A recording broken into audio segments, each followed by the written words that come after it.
Hello' everyone AB ব্লগৰ অন্য এটা ভিডিঅ'লৈ আপোনালোকক স্বাগতম জনাইছোঁ। আজি কঁঠালৰ মুচিৰ তৰকাৰী বনাবলৈ লৈছোঁ। ইয়াতে কেনেধৰণে মই বনাওঁ মোৰ ৰেচিপিটো আপোনালোকৰ আগত শ্বেয়াৰ কৰিলোঁ। আপোনালোকে কঁঠালৰ মুচিৰ তৰকাৰী নিশ্চয় খাই পাইছে, তথাপিতো মই মোৰ ৰেচিপি আপোনালোকৰ আগত শ্বেয়াৰ কৰিলোঁ। এনেদৰে যদি খাই নাই পোৱা খাই চাবচোন, মাংসলৈ একেবাৰে মনত নপৰিব। এনেকৈ এবাৰ বনাই খাব। এনেদৰে কঁঠালটো কাটি লৈ পানী চচপেন এটাতে দি ল'ব। তাতে নিমখ অলপ হালধি অলপ দি উতলাব। এনেদৰে কাটি দিয়া কঁঠালৰ পিচখিনি ধুনীয়াকৈ উতলিব আৰম্ভ কৰিছে। এইখিনি অলপ সিজাই ল'ম, সিজাই মেলিয়ে বনোৱা হ'ব। এইখিনি উতলি থাকিবলৈ দি আমি মছলাখিনি ঠিক কৰি লওঁ। মছলাৰ বাবে আমি লৈছোঁ 20 ফুটা ৰচুন, 10 গ্ৰামৰ আদা দি দিছোঁ, 1 চামুচ জালুক দিছোঁ, শুকান জলকীয়া আৰু কেঁচা জলকীয়া মিলাই টোটেল 6টা দিছোঁ। ইয়াতে 6টা জলকীয়া দি দিছোঁ আৰু 1 চামুচ ইয়াতে জিৰা দি দিছোঁ। পেষ্ট কৰিবৰ কাৰণে ইয়াতে পানী অলপ দি দিলোঁ।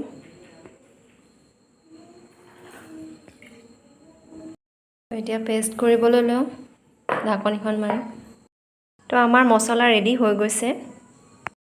মছলাখিনিত 1 চামুচ হালধি মিলাই দিছোঁ, 1 চামুচ ধনিয়া গুড়া মিক্স কৰি দিছোঁ, কালাৰৰ কাৰণে কাশ্মীৰী জলকীয়া পাউডাৰ অলপ দি দিছোঁ, আধা চামুচ। এইখিনি গোটেইখিনি মিক্স কৰি দিওঁ।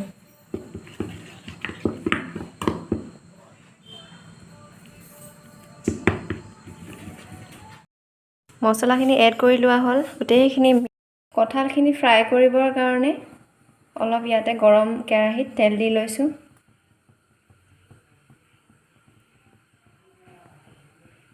গৰম তেলত অলপ ফ্ৰাই কৰি ল'ম। গৰম তেলত এয়া কঁঠালখিনি দি লৈছোঁ, দি অলপ হিলাই লওঁ।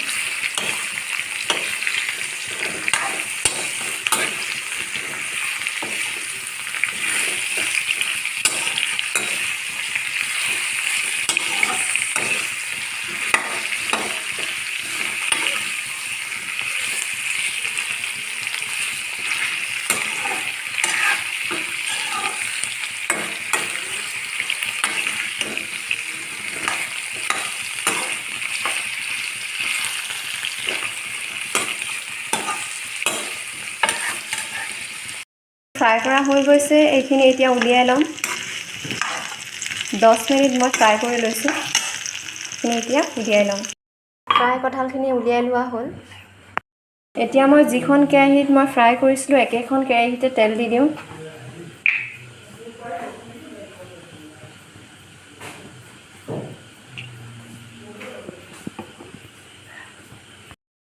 গৰম তেলত এয়া জিৰা দি দিলোঁ, দালচেনি দি দিওঁ, ইয়াতে 3টা ইলাচি দি দিছোঁ, তেজপাতা 3খলা দি দিছোঁ।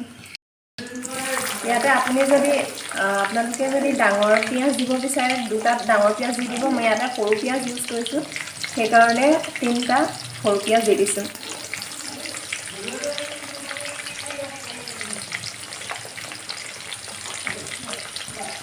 মিক্সাৰত গ্ৰাইণ্ড কৰি থৈ দিয়া মছলাখিনি ইয়াতে এড কৰি দিম। এইখিনি ৰঙা অলপ হৈ লওক, পিঁয়াজখিনি ৰঙা ৰঙা হৈ ল'ব লাগিব অলপ।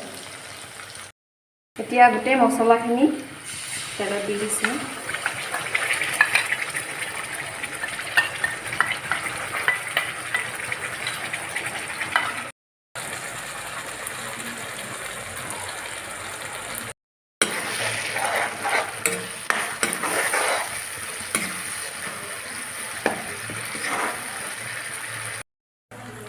মছলাখিনি ভালকৈ ভাজি লওঁ।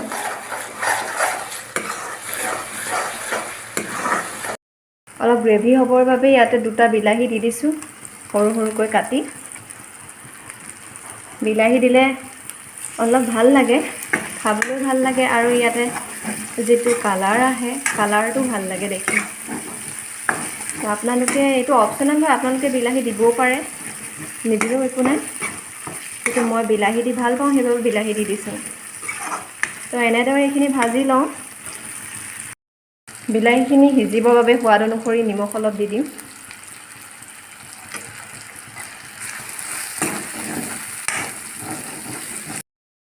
এফালে বিলাহীখিনি কমি গৈছে, মছলাৰ সৈতে সমান হৈ গৈছে, গোটেইখিনি গ্ৰেভি হৈ গৈছে। ইয়াতে এতিয়া কঁঠালখিনি দি দিওঁ। কঁঠালখিনি ফ্ৰাই কৰি থোৱা হৈছিলে। ইয়াত যিমানে আপুনি মছলাখিনি ভাজিব সিমানে খাবলৈ ভাল হ'ব। মছলাখিনি কিন্তু ইয়াতে ভালদৰে খাব লাগিব। গোটেইখিনি এতিয়া মিক্স কৰি লওঁ। ইয়াতে মিট মছলা 1 চামুচ দি দিয়া হৈছে। কালাৰটো ধুনীয়া আহিব, ইয়াতে গোন্ধটো ধুনীয়া আহিব।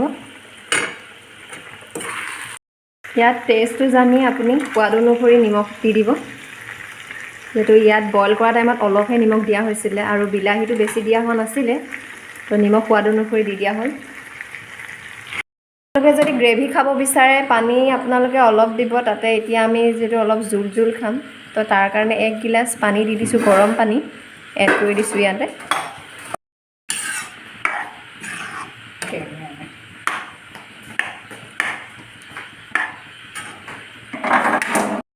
তো আমাৰ কি ক'ম এতিয়া, ধকেবাজ মাংস বুলি ক'ম নেকি। একদম মাংস ৰেডি হৈ গৈছে। আমাৰ কঁঠালৰ চব্জি ৰেডি হৈ গৈছে। গ্ৰেভি কৰি দিলোঁ, জোল মানে কি সেয়াই আৰু গ্ৰেভি কৰি দিলোঁ। তো এতিয়া খাই চাম কেনেকুৱা হয় টেষ্ট কৰি। এয়া আমাৰ কঁঠালৰ চব্জি ৰেডি হৈ গৈছে। আপোনালোকে এনেদৰে বনাই খাব পাৰে। আপোনালোকে নিশ্চয় বনায়, কিন্তু আজি মই মোৰ নিজৰ ৰেচিপি আপোনালোকৰ আগত শ্বেয়াৰ কৰিলোঁ। কেনে পালে আপোনালোকে? যদি ভাল পায় ভিডিঅ'টো লাইক, কমেণ্ট, শ্বেয়াৰ, ছাবস্ক্ৰাইব কৰি দিব, ঠিক আছে? আৰু এনেদৰে আৰু আগলৈও ৰেচিপি দি যাম। আপোনালোকেও এনেদৰে খাই চাবচোন, মই যেনেদৰে আপোনালোকক জনালোঁ। যিহেতু আপোনালোকেও বনাই খাইছে, আপোনালোকে যেনেদৰে খায় তেনেদৰে নহ'বও পাৰে। আজি মই নিজৰ ৰেচিপি আপোনালোকৰ আগত শ্বেয়াৰ কৰিলোঁ।